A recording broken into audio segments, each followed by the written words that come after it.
bari abajura ndetse n'abanyazi. Kubera iki? Kubera ko baretse inzira y'ukuri bakajya mu yabo ubwabo kubw'indamu n'inyungu zabo. Ikintu kimwe gusa bazi ni ugushaka indamu mu buryo bwose. Urugero, ngira ngo murabizi yuko Yesu ari we wahindutse umutambyi mukuru, wasimbuye abatambyi bitambiraga kuko bari bafite inenge nk'abambaye umubiri w'intege nke kugira ngo batambire bandi bitambo, ariko nabo ubwabo babanje kwitambira. Yesu aza ari umutambyi udafite icyaha, ahinduka umutambyi mukuru, yishyiraho ibyaha byacu kugira ngo adutambire ibyaha nk'igitambo kidafite inenge.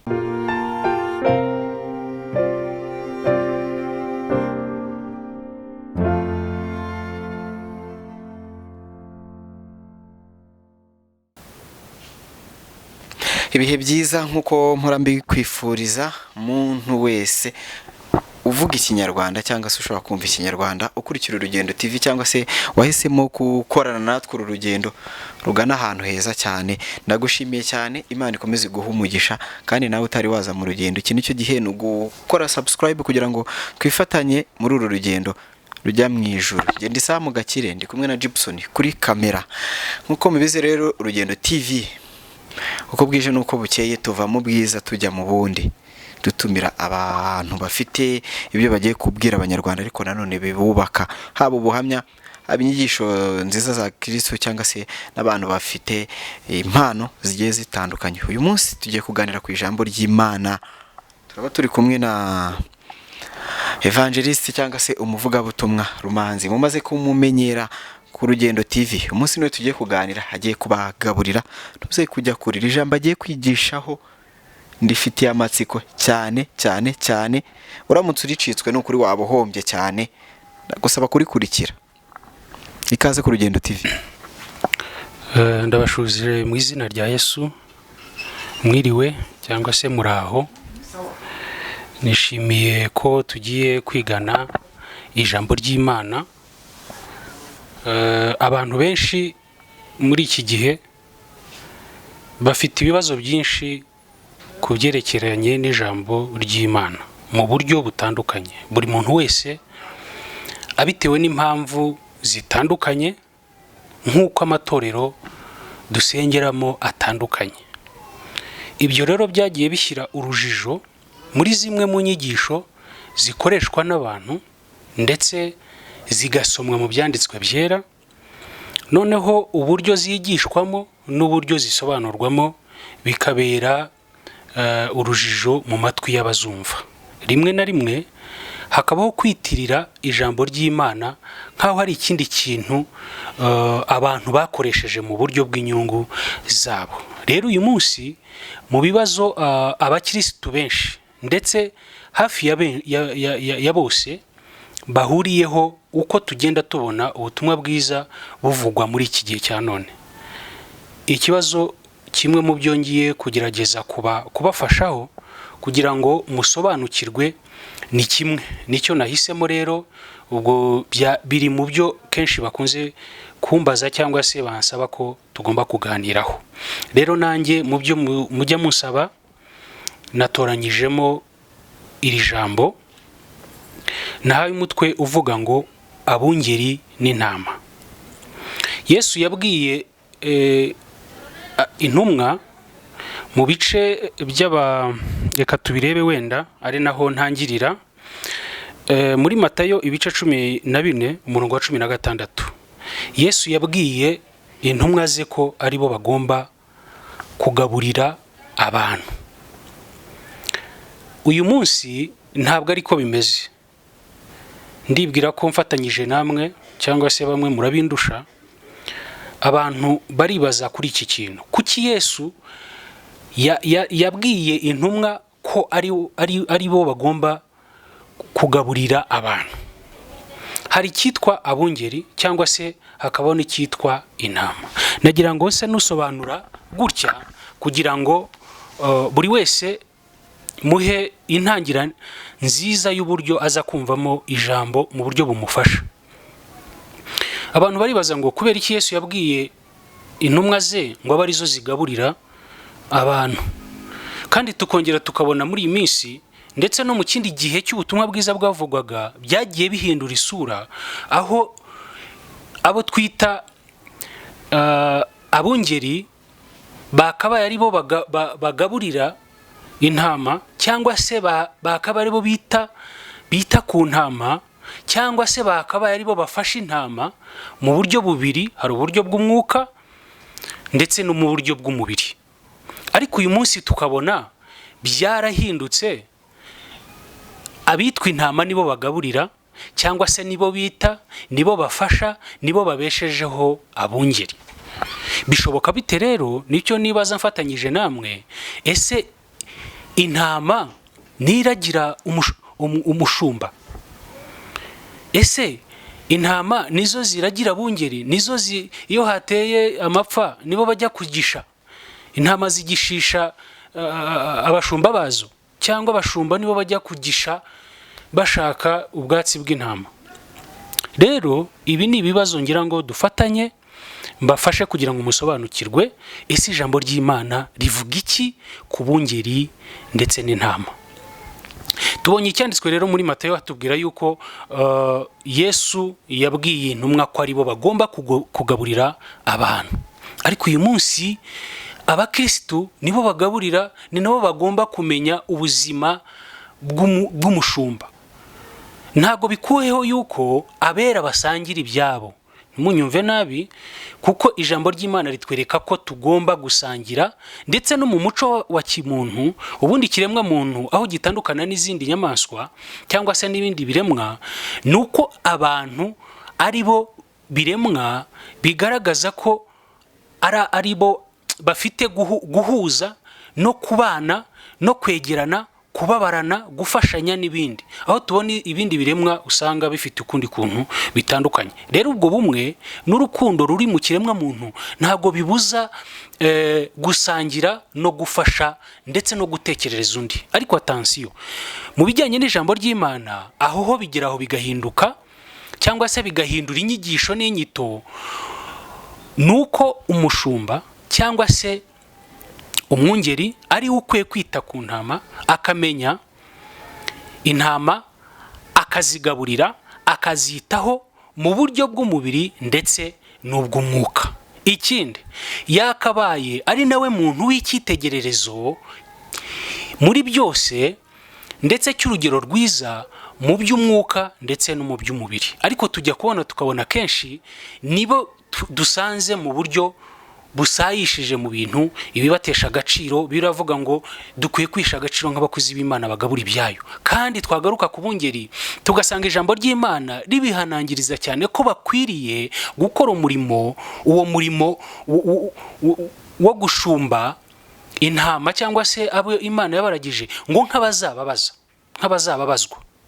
Niba ari uko bimeze rero, cyakaba ari ikintu umukristo akwiye kumenya, ndetse umuyobozi w'iby'umwuka cyangwa uwo twise umukozi w'Imana cyangwa se umushumba w'intama akwiye kwitaho cyane nk'uzabazwa uyu murimo. Reka rero twinjire mu byanditswe byera turebe, ese koko inshingano z'umushumba ni izihe? Ese ni izihe nshingano z'umwungeri? Umushumba akwiye kwitwara ate? Ndetse ni iki ijambo ry'Imana ribivugaho? Ndetse n'intama cyangwa se umukirisitu.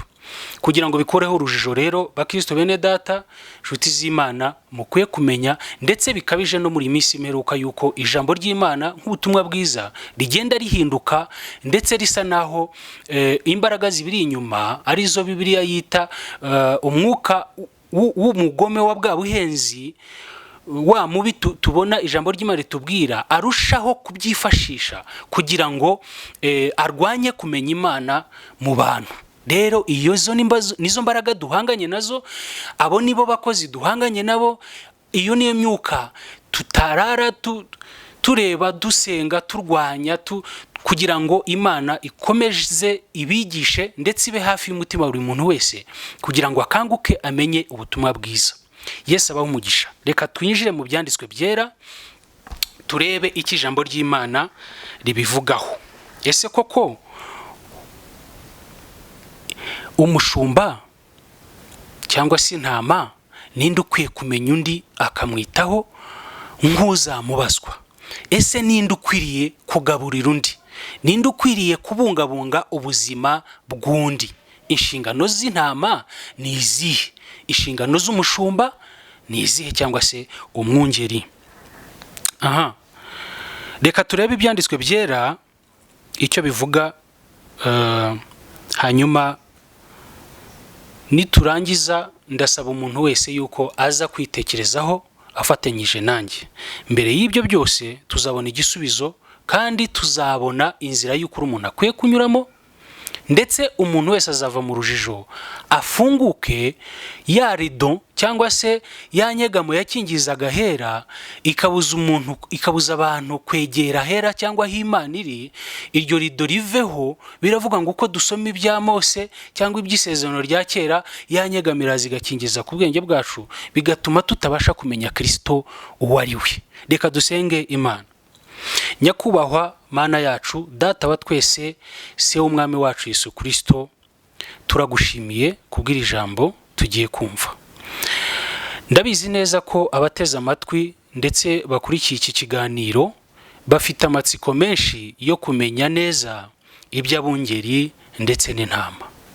Turakwingize kugira ngo ukore ku matwi y'abumva bose, amatwi yabo ntahinduke ikindi, ahubwo ahinduke irembo ryinjiza iby'ubugingo.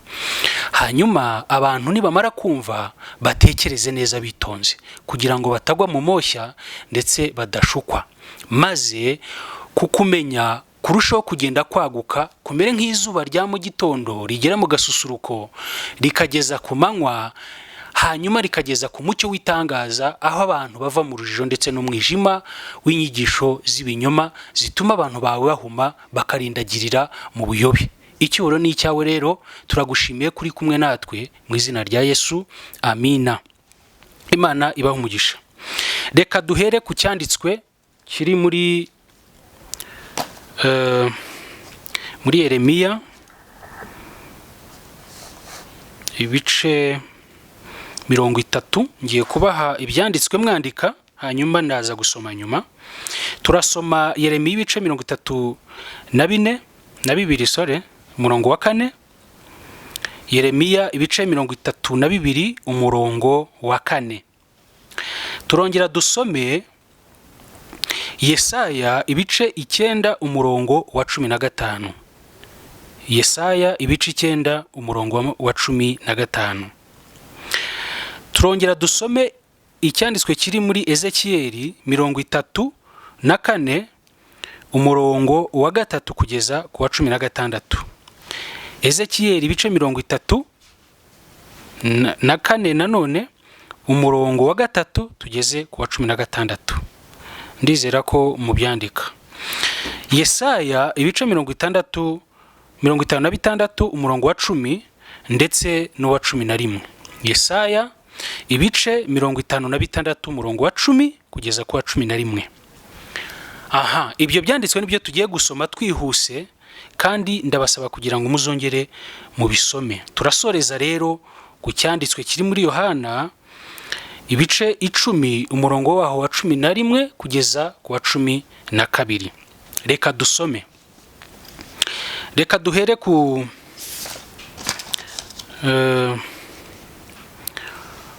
kuri Yohana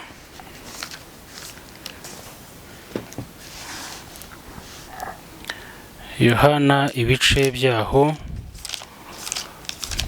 bya 10 umurongo wa 11.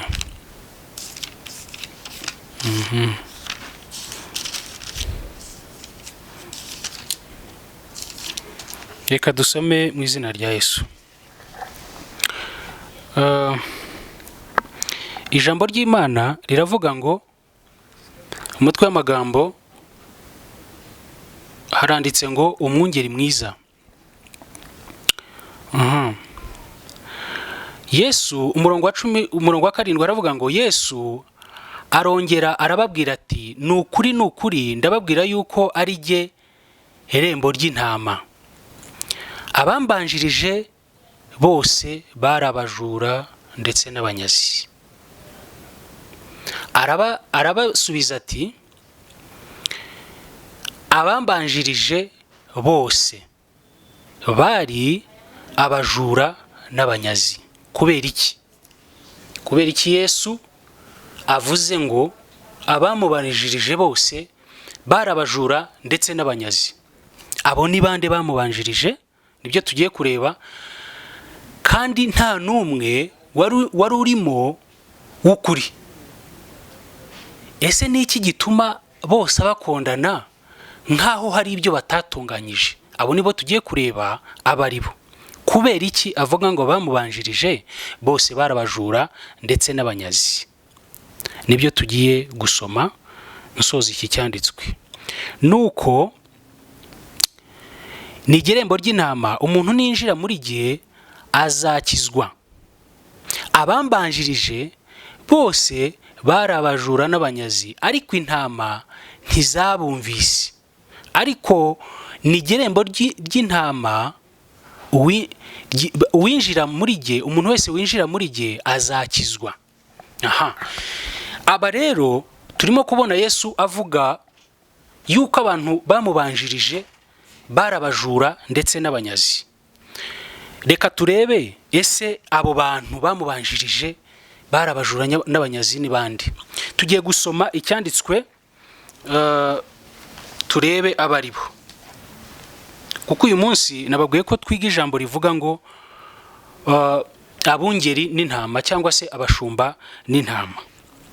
Ninde muntu cyangwa se ninde ku bashumba, ku ruhande rw'abashumba ndetse n'intama, ninde ufite ubuzima bw'undi cyangwa se wahawe inshingano ku wundi? Aba rero Yesu avuga bamubanjirije bahindutse abajura n'abanyazi, nibo tugiye kureba mu ijambo ry'Imana. Yesaya ibice 9 umurongo waho wa 15 haratubwira ngo abantu bigishije abantu banjye nibo babayobeje. Haleluya! Abantu bigishije abantu banjye nibo babayobeje. Reka turebe abo bantu Bibiliya ikomeza kuvuga, ibyanditswe byera bikomeza kuvugaho ni bandi. Abo bantu bigishije abantu b'Imana akaba ari bo babayobya. Ese babitewe n'iki? Tubonye Yesu yivugira yuko abamubanjirije bose bari abajura ndetse n'abanyazi. Ahangaha Yesaya ibice 9 umurongo 15 hakatubwira ngo kuko abigishije abantu banjye nibo babayobeje. Reka turebe rero muri Yesaya ibice 56 umurongo waho wa 10 kugeza ku wa 11. Reka twumve ijambo ry'Imana uko ho habavuga. Turimo gushaka kumenya abo bantu ni bande. Yesaya ibice 56 umurongo waho wa 10 kugeza ku wa 11. Haratubwira ngo iki? Haravuga ngo abarinzi be ni impumyi bose ntacyo bazi, bose ni nk'imbwa z'ibiragi zitabasha kumoka, bararota bakaryama bakunda guhunikira, ni koko n'imbwa z'ibisambo zidahaga, ni abungeri batabasha kumenya, bose bateshuka mu nzira bajya mu yabo ubwabo, umuntu wese yishakira indamu mu buryo bwose. Ngaba rero abo nibo Yesu yavuze ngo abamubanjirije bose bari abajura ndetse n'abanyazi. Kubera iki?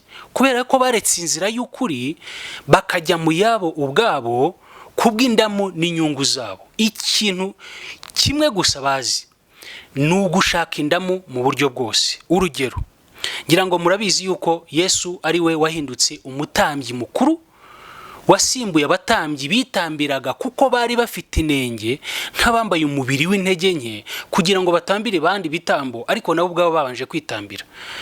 Yesu aza ari umutambyi udafite icyaha, ahinduka umutambyi mukuru, yishyiraho ibyaha byacu kugira ngo adutambire ibyaha nk'igitambo kidafite inenge, aricyo cyashushanyaga wa mwana w'intama utagira inenge.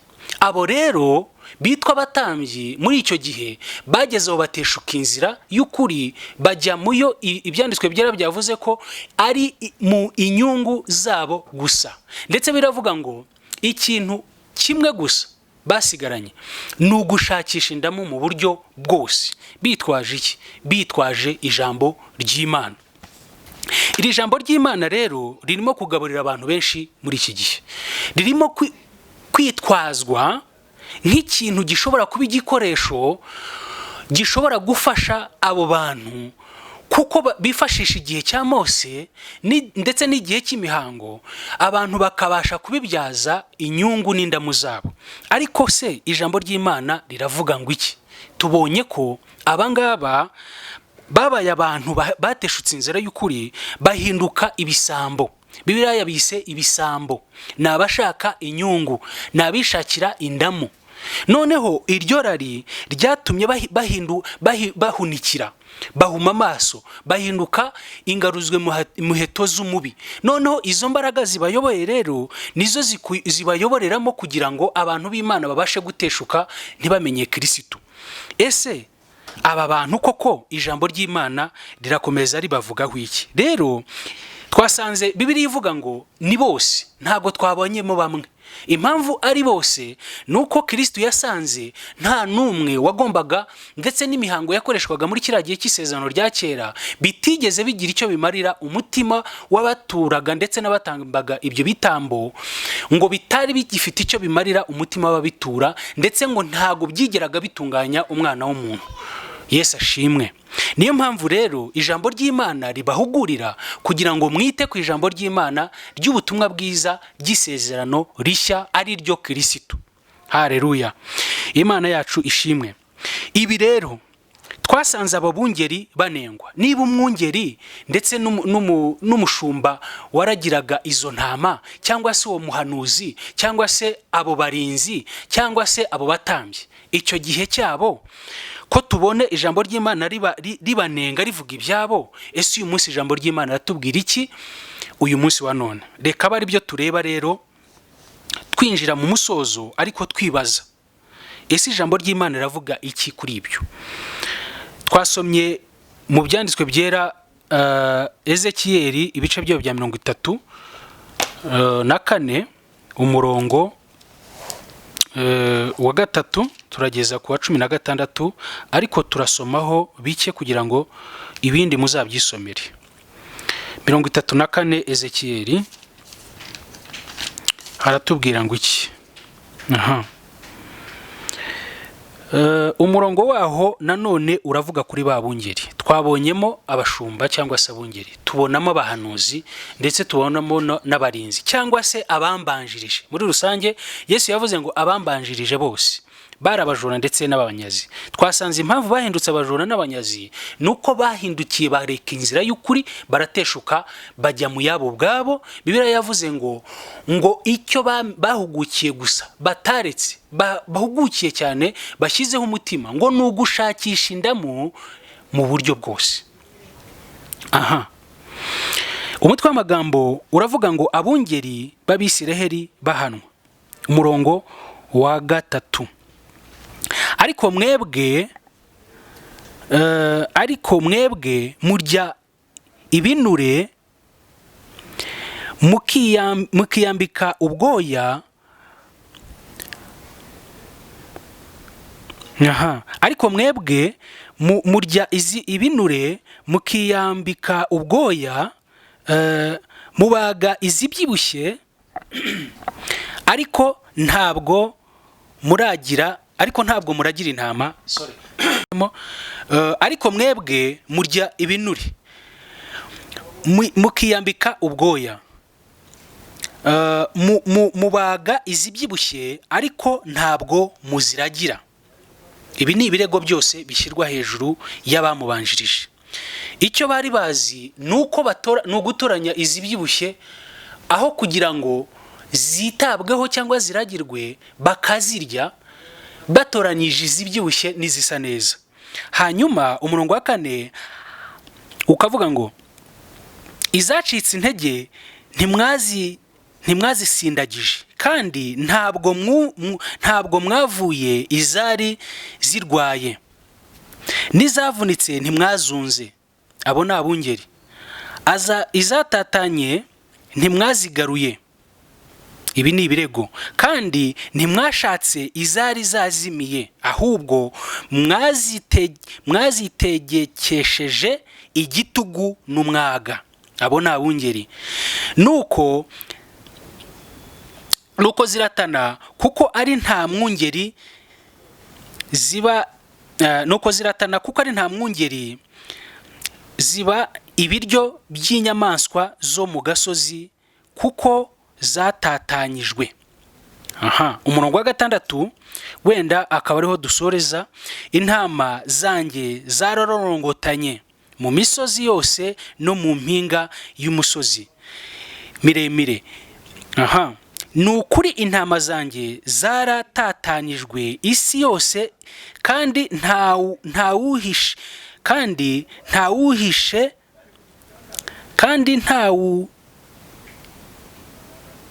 ntawiruhije azishaka, habe no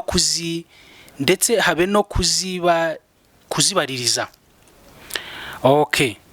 Ahangaha rero turimo kubona babandi Yesu avuga ko bamubanjirije bahindutse abajura n'abanyazi. Yesu ahimbazwe cyane. Ibi rero biragaragaza iki? Biragaragaza yuko nubwo ari uko nguko byari bimeze, Yesu ubwe yaje guhindukira, asanga impamvu asa n'uwahuranya, akavuga ati abantu bose bambanjirije bahindutse abajura n'abanyazi. Niyo mpamvu Bibiliya, ijambo ry'Imana riberekana nk'abantu. N'uyu munsi tujya tubona abantu, abashumba cyangwa se abungeri, kenshi usanga inyungu zabo ari ukwigisha abantu amaturo, ibyicumi ndetse n'ibindi, kugira ngo baze guhinduka ingaruzwe muheto. Yewe ndetse n'abatavuga ukuri kw'ijambo ry'Imana babibonyemo nka bizinesi, bahinduka abantu bibanze kuri ibyo, ariko ntibita ku kuziragira cyangwa se kureba ubuzima bw'izo ntama. Niyo mpamvu rero ijambo ry'Imana ribavugaho ryahuranya rikavuga ngo abo bose bari abungeri baragirira ibihembo. Twabonye yuko Yesu Kristo ubwe yivugira yuko abamubanjirije niba bari abungeri b'ibisambo, ndetse bari abungeri bakorera ibihembo, abo ngabo si bo bungeri nyakuri. Ese umwungeri nyakuri, ese ninde mwungeri w'ukuri, cyangwa se ninde databuja wacu, ninde mushumba w'ukuri? Yesu ahimbazwe cyane. Ibi rero bikwiye kwigisha umukristo wese. Ese ninde muntu mpagaze imbere? Ninde muntu umbwira ijambo ry'Imana? Ninde muntu, ese uyu muntu arambwira ijambo ry'Imana nk'ushaka inyungu? Paulo yaravuze ngo ariko twebwe si uko twigishijwe Kristo twamwigishijwe nk'umuntu uza guhindura imitima yacu, atubwiriza iby'ingeso zacu za kamere n'ibyo twakoraga kera, abitwambuza kuducungura no kuduhindura abana b'Imana. Uyu munsi ntago icyo cyitaweho, kuko biravuga ngo ababituraga ndetse n'ababitambaga ngo ntacyo byigeze bimarira umutima w'abitura. Yesu ahimbazwe. Niyo mpamvu rero tubona umwungeri mwiza uwo ari we. Uwo ninde ukwiye kwiragirira intama? Reka rero dusome ibyanditswe byera twumve icyo bivuga. Sigaje icyanditswe kimwe kugira ngo dusobanukirwe neza, cyangwa se dufashe abantu kuva mu rujijo. Yohana ibice 10 umurongo waho wa 11 haravuga ngo iki? Reka twumve iki ijambo ry'Imana rivuga.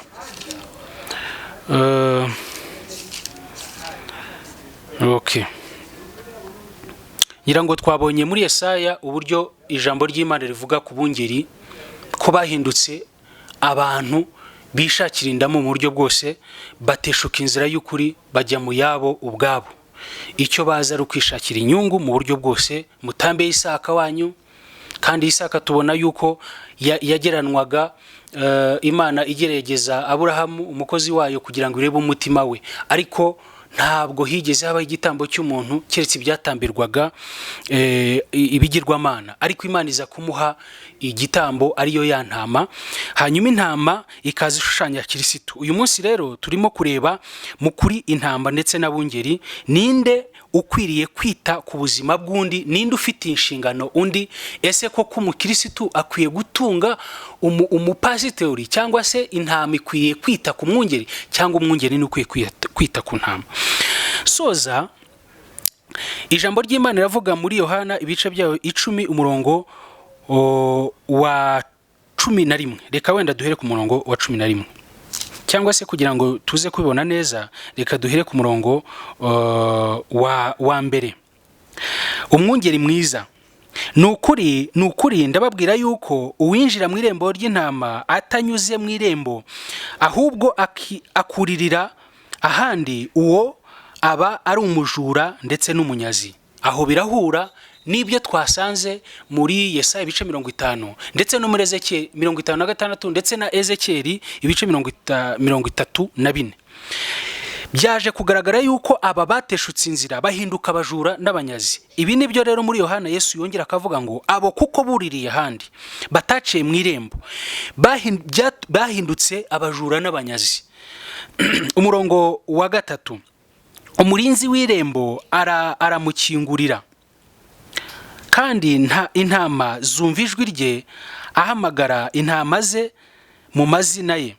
Umurongo wa 4, iyo amaze kwahura ize zose zijya imbere ye, intama zikamukurikira. Umurongo wa 5, undi ntizamukurikira ahubwo zamuhunga. Umurongo wa 6, Yesu abacira uwo mugani ariko ntibamenya ibyo ababwiye. Nibyo rero tugiye kureba. Umurongo wa 8, abambanjirije niho twatangiriye. Abambanjirije bose bari abajura n'abanyazi, ariko intama ntizabumvise. Nige rero rembo umuntu yinjira muri jye agakizwa.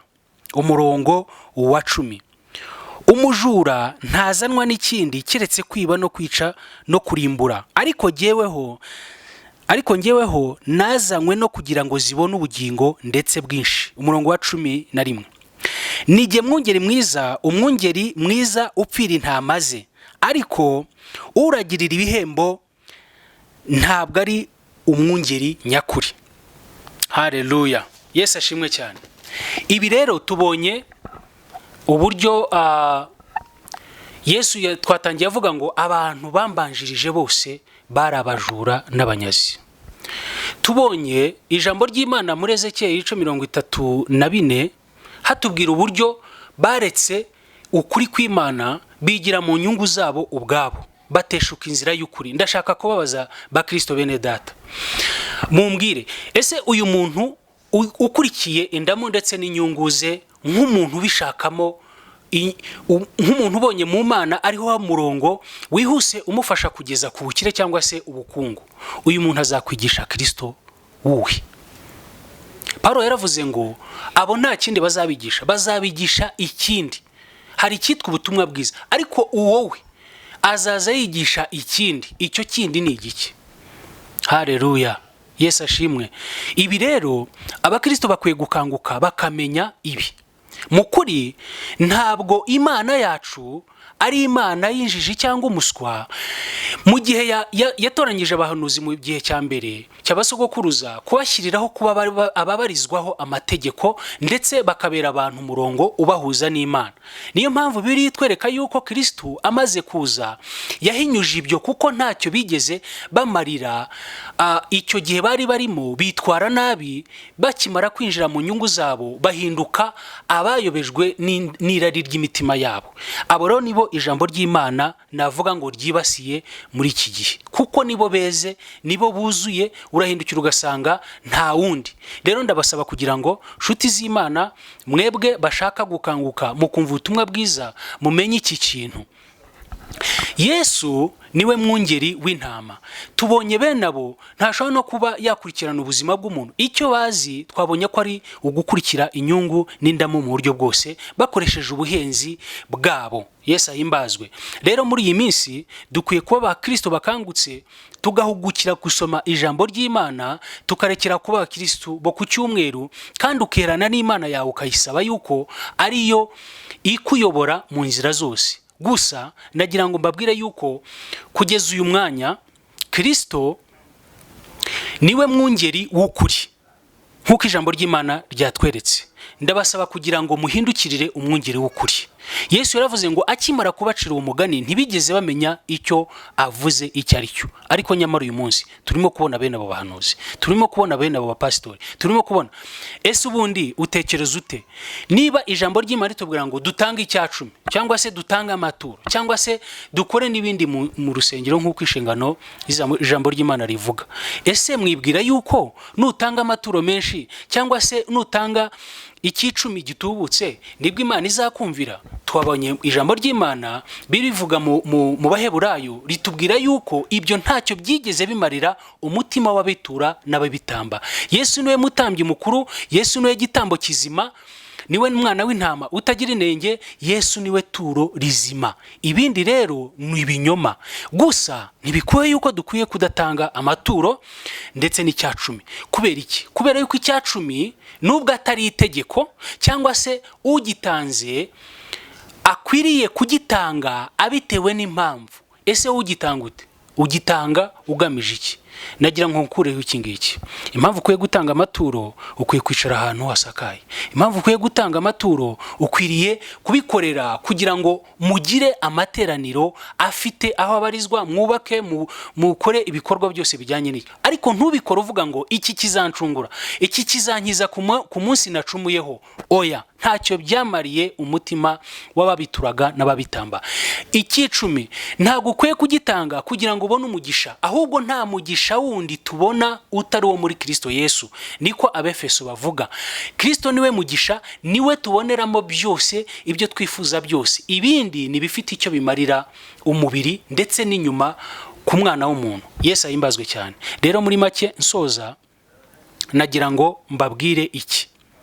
Ndabizi ko impaka zizaba nyinshi kuri aya magambo, ariko zikwiye kuba impaka zifite umumaro. Nshuti z'Imana, rero dusoza ikiganiro nagira ngo mbahugurire kwita cyane ku ijambo ry'Imana kugira ngo duhinduke abantu bakuru, twe kuyoba, twe kwiyobagiza, ndetse twe kureka ukuri nk'uko ijambo ry'Imana rikuvuga. Abapasitori ndetse n'abakozi b'Imana duhinduke abantu b'Imana batanze urugero rwiza mu by'umubiri ndetse n'iby'umwuka. Yesu ahimbazwe. Rero tugiye kureba,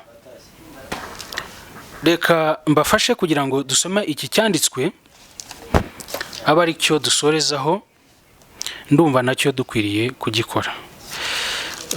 Yeremiya ibice byaho bya 30 na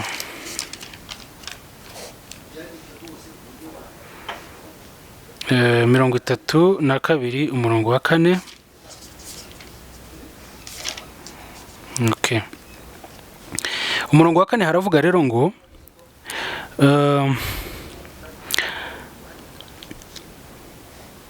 umurongo wa 40 mumbabarire, haravuga ngo kandi nzasezerana nabo isezerano rihoraho yuko ari ntabwo nzabata ngo ndeke kubagirira neza. Nzabatera kunyubaha mu mitima yabo, kugira ngo batazanyimura. Ni ukuri nzasezerana nabo isezerano rishya, nubwo bari mu isezerano rya kera bakareka isezerano ry'amahoro bagatana, ariko sinzabata. Ibi rero nzabikorera iki? Ngo nzabikorera kugira ngo mbatere muri bo kunyubaha. Ibi rero nta kindi, gukiranuka kwawe kuzanwa na Kristo ntako kuva mu bitambo ndetse n'ibyo wakoze, ahubwo kuva mu kwizera Kristo. Ijambo ry'Imana rero dushoje tubonye yuko umukristo cyangwa se intama ni inshingano z'umwungeri, kandi umwungeri nawe niwe ufite inshingano ku ntama. Si uko tudakwiriye kubafasha ndetse no kubashyigikira, ahubwo tumenye iki mu kuri yuko turi abana b'Imana, ahubwo turi abo amaboko y'Imana yifashisha ngo umurimo icyo dukwiye cyose gukora gikorwe nk'ikizamura umurimo wa Kristo, ariko bivuye mu nyungu zacu. Murakoze cyane rero. Paulo yaravuze ngo ntago dukorera ibihembo, ndetse sinazanywe n'iwanyu kugira ngo mbasabe, naje ibyo nabikoze ndinda ubutumwa bwiza, hatazagira umuntu uvuga ngo naje kugira ngo mbake ibihembo cyangwa se mbake ibyanyu kugira ngo ntice ubutumwa bwiza. Icyo nicyo dukwiye gukora nk'abakozi b'Imana, ndetse nicyo dukwiye gukora nk'abungeri ndetse n'abigisha. Murakoze cyane, ndabashimiye, ndabasabira rero ku Mana kubwira isengesho kugira ngo umuntu wese yikebuke. Mana yacu, tubonye ijambo ryawe rivuga ku bungeri ndetse n'intama. Turimo kubona mu isezerano rya kera hatubwira yuko bataniye bava mu nzira y'ukuri bajya mu yabo, bagatoranyiza ibyibushye mu gihe bakabaye baziragira bakazishakira ubwatsi bwiza, zihinduka ibyo kurya byabo. Ariko uyu munsi wa none turimo kubona Yesu avuga ati nijye mwungeri mwiza, ndetse ninjye mwungeri wari ukwiriye kwiragirira intama. Aje kugira ngo ayambure izo nyamaswa ndetse n'ibyo bisambo nabo baragirira ibihembo batagamije kukubahisha. Ndagusaba kugira ngo ukomeze kubana n'itorero ryawe. Ndasabira intama kugira ngo bajijuke, bahumuke, bahindutse abantu babasha kuba bashya mu by'umwuka w'ubwenge no kumenya, kugira ngo umubi atabasha kugira icyo adutwara. Ibyo ngibyo bizakunda, ariko nanone kuko wavuze ngo ibyo nzabyikorera muri Yeremiya ibice 32 ku murongo wa 40, ngo ibyo nzabyikorera, ngo nijye uzatuma banyubaha, nzashyira amategeko yanjye muri bo, nijye uzatuma banyubaha, ngo kandi sinzabareka. Uko rero niko nsabiye bene data bose bakurikiye ikiganiro kugira ngo bishingikirize ku mwungeri mwiza, kandi umwungeri mwiza upfira intama ze, mu izina rya Yesu, amina. Murakoze cyane.